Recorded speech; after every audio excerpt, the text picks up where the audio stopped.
मैं Neeraj Verma from study.tricksmaker Neeraj channel से। तो आज हम हिंदी मीडियम के लिए कक्षा 11 गणित का अध्याय 1 समुच्चय तथा फलन इसको लेकर आए हैं। और इसमें बच्चों को बहुत ज्यादा तकलीफ होती है। हमने देखा है कि बच्चे इसकी कॉन्सेप्ट्स को सही से नहीं समझते हैं, जिसके कारण उनको आगे की कक्षाओं में और समस्या होती जाती है। तो आप इसको धैर्य से समझें, सुने पूरी बात को और पूरी कॉन्सेप्ट को। अगर आप समझ गए तो ये वादा है कि आप बहुत अच्छे से इससे रिलेटेड जितने भी न्यूमेरिकल होंगे, जो भी अगले कक्षाओं में जो चैप्टर्स आएंगे, उनमें कहीं भी कोई समस्या नहीं होगी। तो आज से हम ये इस वीडियो को, इसके लेक्चर वीडियो स्टार्ट कर रहे हैं। तो आप 1 बाय 1 जब भी अपलोड हो आप देखते रहें, मेरा चैनल सब्सक्राइब कर लें, अंत तक इसको देखें, जरूर समझ में आएगा। तो सबसे पहले जो हमारा अध्याय है उसमें क्या है, समुच्चय तथा फलन, दो चीजें हैं। तो सबसे पहले हमें बात करेंगे समुच्चय पर। तो समुच्चय पे बात करने से पहले अगर हम कुछ चीजों को ले लें, जैसे क्या कहें कि 15 से कम सम संख्याएं,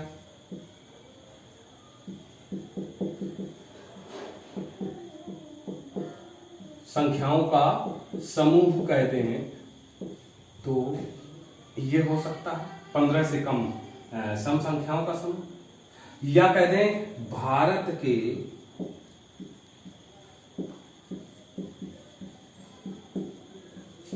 राज्यों का समूह,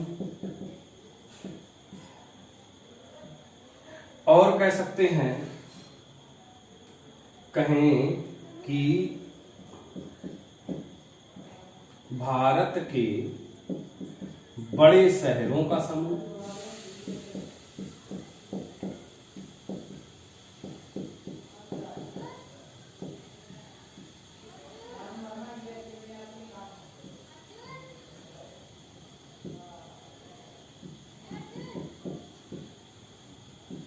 रसोई के बर्तनों का समूह,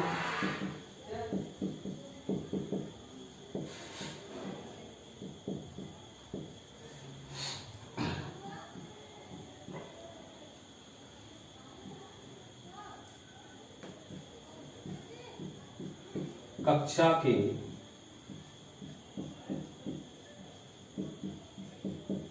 होशियार बच्चों का समूह,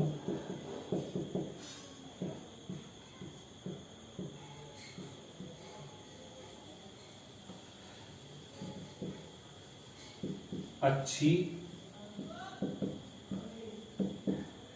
पुस्तकों का समूह,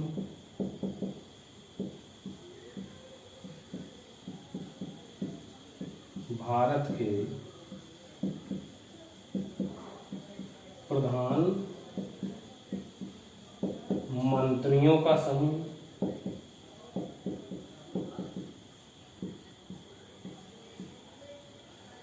तो ऐसी कई सी चीजें हम लिख सकते हैं। ये हमने समूह लिख लिए। थोड़ा सा इन पे हम कुछ सोचेंगे, कुछ देखें।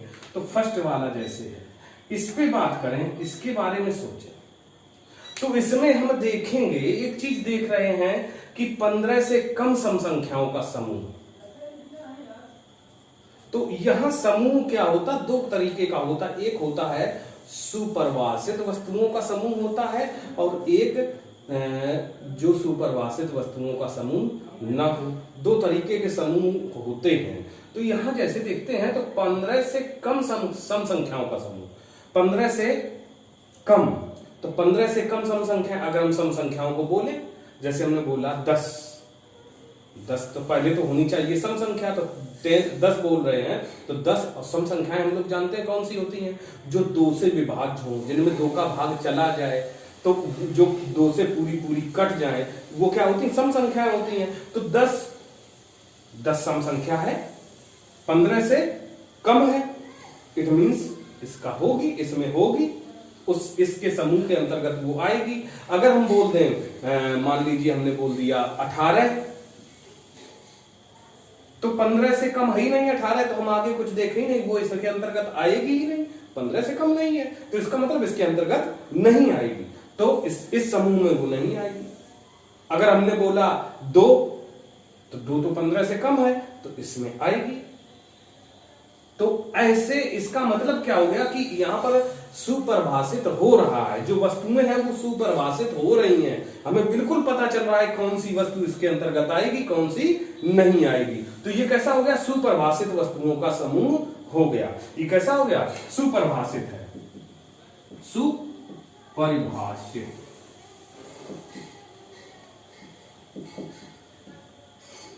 ये सुपरिभाषित हो गया है, तो हम यहां सुपरिभाषित के लिए टिक कर लिया है।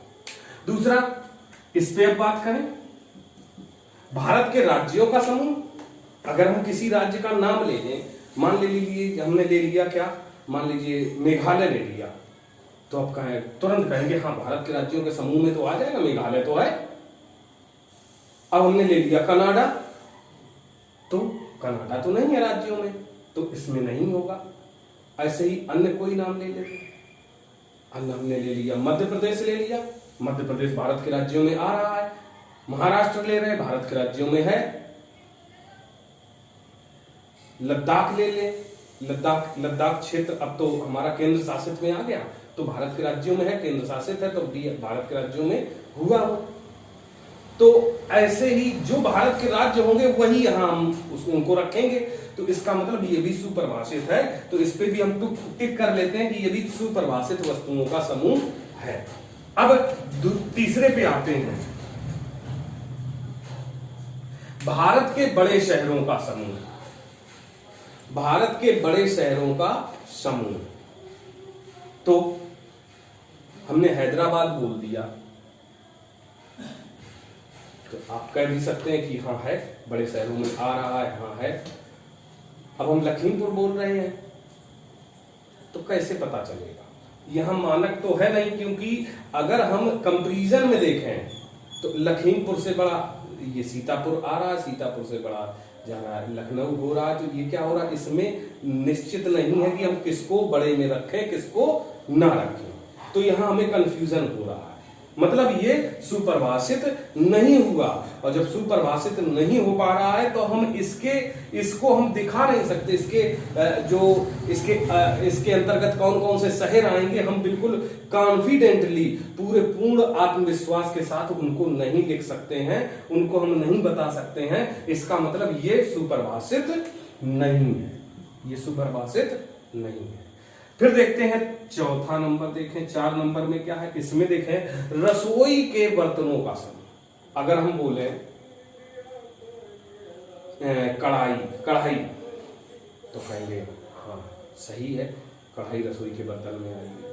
तो जितने भी रसोई के बर्तन हैं, जितने भी नाम हैं, वो आप इसमें तुरंत लिखते चले जाएंगे, पता चलता जाएगा हाँ ये रसोई का बर्तन है, ये रसोई का नहीं है। तो ऐसे ही हम लिखते चले जाएंगे, तो ये लिखा जा सकता है, तो ये भी सुपरिभाषित है। अब इस पर आते हैं 5 नंबर।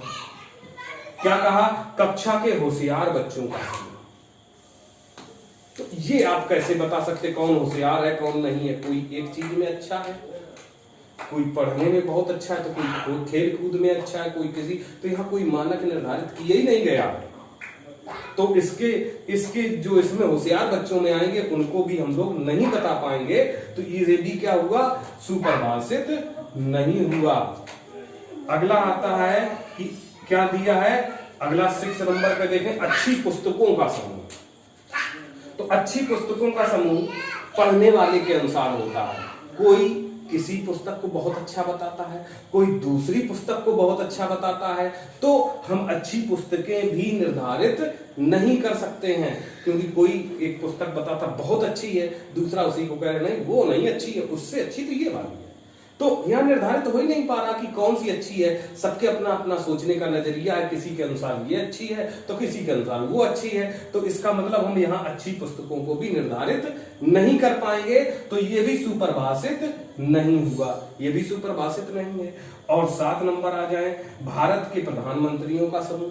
तो भारत के प्रधानमंत्रियों का समूह अगर बोले तो किसी भी जो वैसे मंत्रियों का नाम लेते हैं तो उसमें क्या करेंगे, जैसे हमने ले लिया श्रीमती इंदिरा गांधी, तो कहेंगे हाँ प्रधानमंत्री हैं थी, तो इसमें आ जाएगा। श्रीमान नरेंद्र मोदी जी, हाँ प्रधानमंत्री हैं, तो इसके अंतर्गत आएंगे।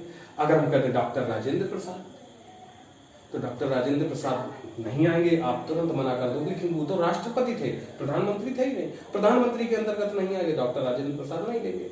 श्रीमती प्रतिभा पाटिल नहीं, आपका मना ना हो जाएगा क्योंकि वो प्रधानमंत्री नहीं थे। इसका मतलब यहाँ हम निश्चित तौर पर बता सकते हैं कि कौन कौन इसमें आएगा, तो ये भी सुपरभाषित है। तो इस तरीके से दो प्रकार के ऐसे समूह होते हैं कि किसी के ऐसे समूह होंगे जिसमें रखे गए अवयवों को उनको हम क्या कर सकते हैं, बता सकते हैं, और कुछ ऐसे होते हैं जिनमें हम निर्धारित नहीं कर सकते हैं कि उसमें क्या क्या आएगा, तो वो सुपरभाषित नहीं होते हैं। तो वस्तुओं का अब यहां पर जब समुच्चय आए तो इन्हीं को समुच्चय कहते हैं, जो हमारे सुपरभाषित समूह है। जो सुपरभाषित समूह होता है, वेल डिफाइंड जो ग्रुप होता है, well defined collection of the objects, that is called sets, समुच्चय कहलाता है। मतलब वस्तुओं का वह हर समूह जो वस्तुओं का सुपरभाषित समूह होता है या सुपरभाषित वस्तुओं का समूह होता है, उसे हम समुच्चय, सेट्स क्या होंगे, समुच्चय क्या होगा, वस्तुओं के सुपरभाषित संग्रह को समुच्चय कहते हैं। ये समुच्चय की परिभाषा हो गई। और जो इसके इस संग्रह में आने वाली वस्तुएं हैं वो इसका अवयव या सदस्य कहलाती है। इसके अंतर्गत आने वाली वस्तुओं को हम क्या कहते हैं, इनका अवयव या सदस्य कहते हैं। तो ये भी कह सकते हैं कि जो अवयव हुआ, ये यहां अगर कहें समुच्चय का अवयव,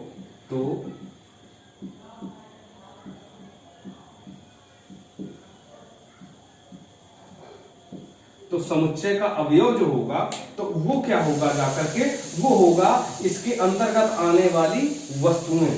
समुच्चय में, समुच्चय के अंतर्गत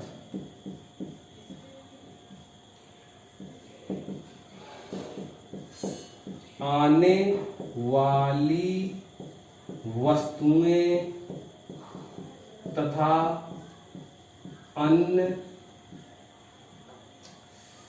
अंक या वर्ण उसके अवयव कहलाते हैं, उसके अवयव कहलाते हैं। अवयव या सदस्य, अवयव या सदस्य कहलाते हैं।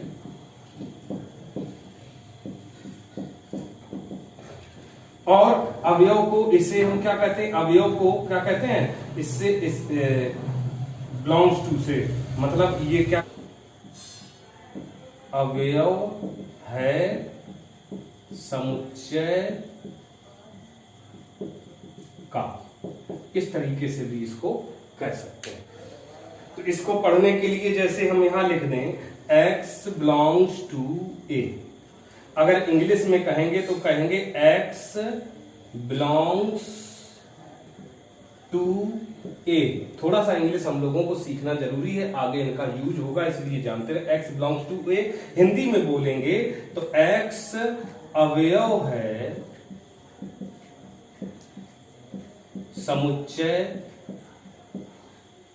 A का, x अवयव है समुच्चय A का।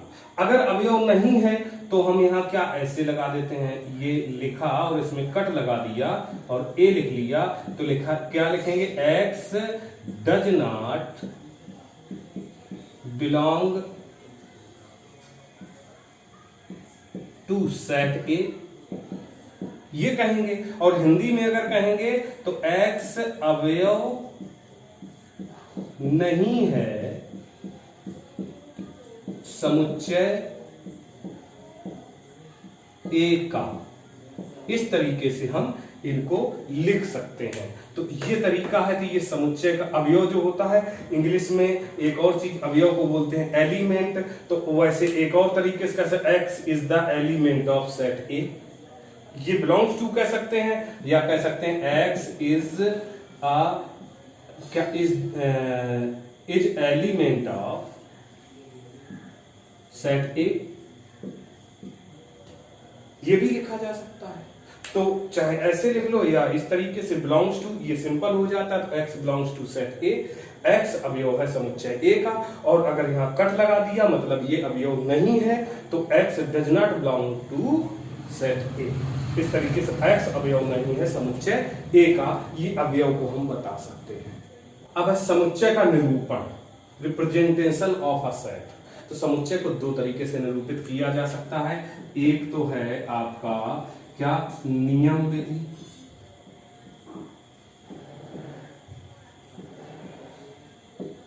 या इसी को बोलते हैं समुच्चय निर्माण विधि।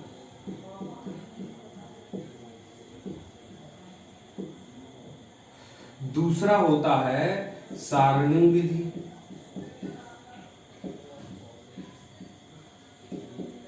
या इसी को कहते हैं सूची विधि, या इसी को कहते हैं तालिका विधि। इंग्लिश में बोले तो कह सकते हैं रोस्टर मेथड, और यहां पर ये आएगा सेट बुल्डर मेथड।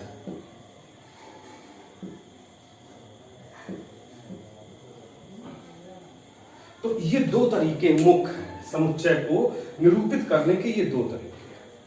होता क्या है वो देख लें। नियम विधि जो होती है, समुच्चय निर्माण विधि जो होती है, वो उसके जो समुच्चय में आने वाले जितने भी हमारे अवयव हैं, उनके गुणों के आधार पर, उनको गुणों को डिस्क्राइब करते हुए, उनके बीच में आपसी संबंध को डिस्क्राइब करते हुए ये समुच्चय लिखा जाता है, और वो समुच्चय निर्माण विधि के अंतर्गत आता है।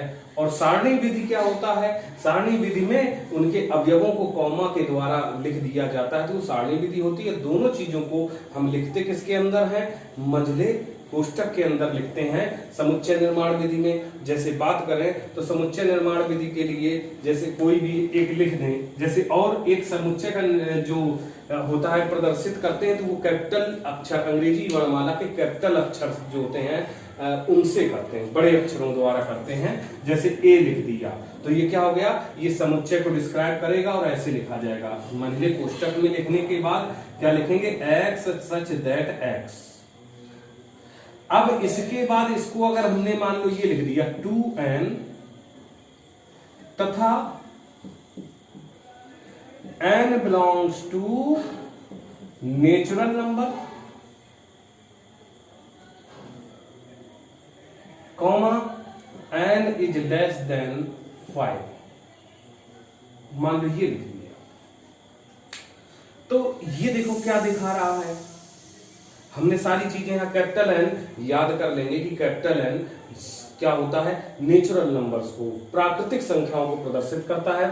कैपिटल एन याद कर लें, ये याद रखेंगे। अगर नहीं है तो इनको हम अभी इसी थोड़ी देर में अभी बता रहे हैं कि प्राकृतिक संख्याओं को किससे करते हैं, तो प्राकृतिक संख्याएं क्या होती हैं और ये सारे जो भी है, या इनको हम अलग से बता देंगे प्राकृतिक संख्याएं और अन्य संख्याएं, और उसकी लिंक हम डिस्क्रिप्शन बॉक्स में दे देंगे। आगे चल के जब उसका वीडियो बनाएंगे तो लिंक इसी में शेयर कर देंगे, आप लोग इसको आगे चल के देख सकते हैं। तो क्या होगा, यहां देखें तो ये हो गया, क्या हो गया, ए इक्वल इस टाइप में हुआ ये, तो ये कहलाएगा आपका समुच्चय निर्माण विधि या नियम विधि, नियम लिखा है ये।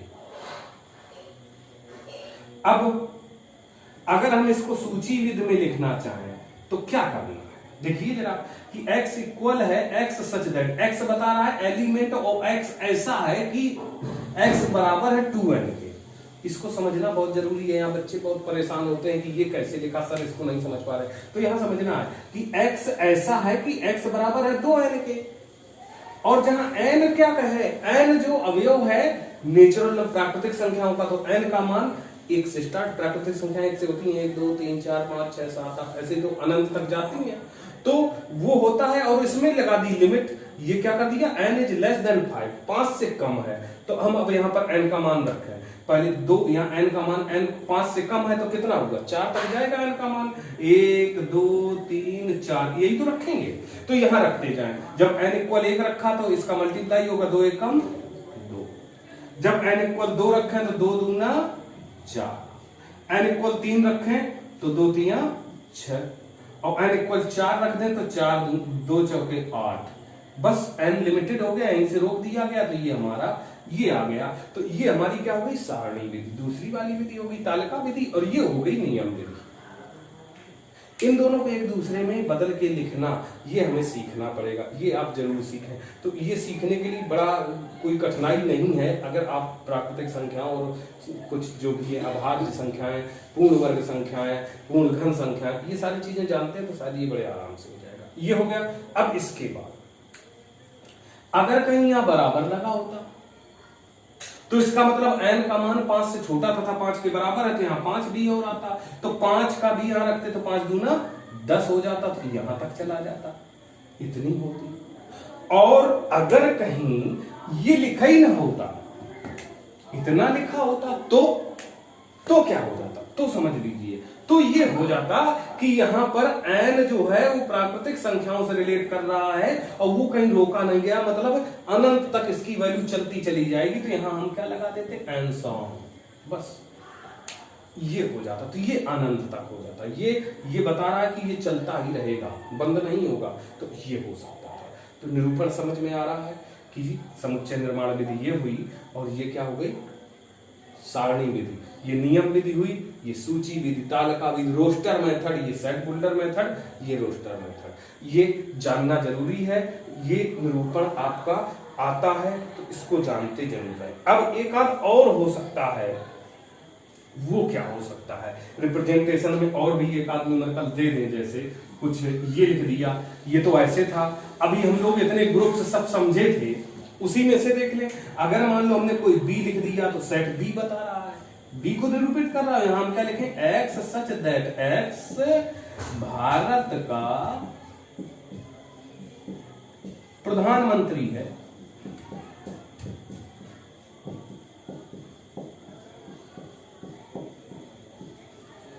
ये हमने लिख दिया, x such that x Bharat का प्रधानमंत्री है।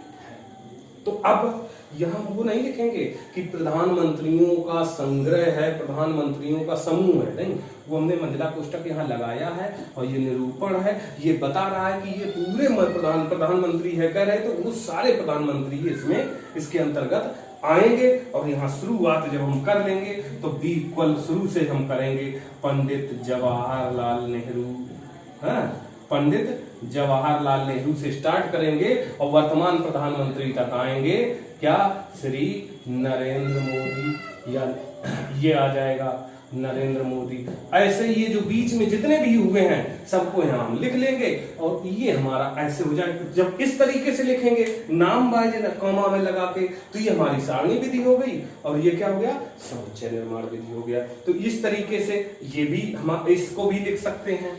हाँ, और भी कुछ एग्जांपल्स एक दो और ले लेते हैं, क्या कर ले, दूसरे टाइप का एक और ले लिया, जैसे हमने ये लिया कि a equal x such that x equal 2n minus 1, 2n minus 1, और comma n belongs to natural number,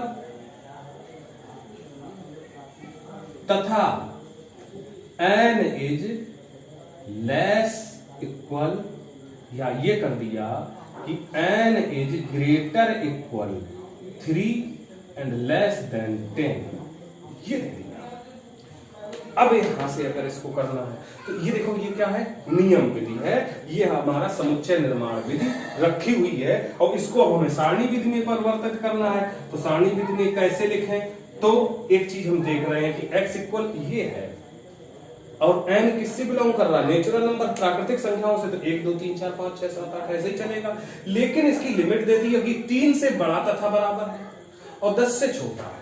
3 से बड़ा तथा n पहले देख लें क्या क्या हो सकता है। 3 से बड़ा तथा बराबर तो 3 भी लेना पड़ेगा क्योंकि 3 के बराबर भी है। 3 ले लिया, 4 ले लिया, 5 6 7 8 9 और 10 से छोटा तो इतना ही होगा n के ये सारे मान। अब हम यहाँ रखते जाएं, कैलकुलेशन करके यहाँ आंसर लिखते जाएं। जैसे 3 लिखा, 3 दूना 6, 6 में से 1 कम हो जाएगा, कितना आएगा 5। 4 रखें, 4 दूना 8, 8 में से 1 कम कर देते हैं, क्या हो जाएगा 7। 5 रख के देखें, 5 दूना 10, 1 कम हो जाएगा 9 आएगा। 6 रखें, 6 दूना 12, 1 कम हो गया 11 आ गया। 7 रखें, 7 दूना 14, 1 कम 13 आ गया। 8 रखें, 8 दूना 16, 1 कम 15 आ गया। 9 रखें, 9 दूना 18, 1 कम 17 आ गया। तो ऐसे हमने लिख दिया। तो ये हमारा क्या हो गया, ये हो गया हमारा क्या कि ये सारणी विधि हो गई। और ये क्या थी, समुच्चय निर्माण विधि थी, नियम विधि थी। एक चीज यहां से हम देख रहे हैं कि इसको दूसरे तरीके से भी हम लिख सकते हैं। इस तरीके से लिखा था, दूसरा भी तो हम इसको लिख सकते हैं। समुच्चय निर्माण विधि एक और लिखी जा सकती, क्या लिखी जा सकती है, x such that x क्या है, एक विषम, ये विषम संख्याएं हैं, देख रहे हो, विषम संख्या है तथा और एक चीज विषम है लेकिन है बड़ी है, पूरी शुरू से नहीं शुरू हुई है। विषम प्राकृतिक संख्या है, शुरू कहां से हो रही, x इज ग्रेटर देन हो रहा है 4, 4 से अधिक है, और छोटी कितने से है, 18 से कम है, ये लिख देते हैं। तो भी तो ये क्या आ गया, ये हमारी नियम विधि दूसरी भी। तो इसको दो तरीके से नियम विधि ऐसी भी लिखी जा सकती थी, ये थोड़ी सी इसमें भाषा का यूज करते हुए लिख लिया गया, यहाँ संकेतों में चला है। तो ये नियम विधि है और ये सारणी विधि है। तो ये दो प्रकार से समुच्चयों का निरूपण किया जा सकता है। तो इनसे रिलेटेड कुछ न्यूमेरिकल आपकी क्लास में दिए गए होंगे, वो आपको हमने सेट लिख दिया, एक को हमने लिख दिया 2 3 5 7 9 और यहां कह दिया कि निम्नलिखित में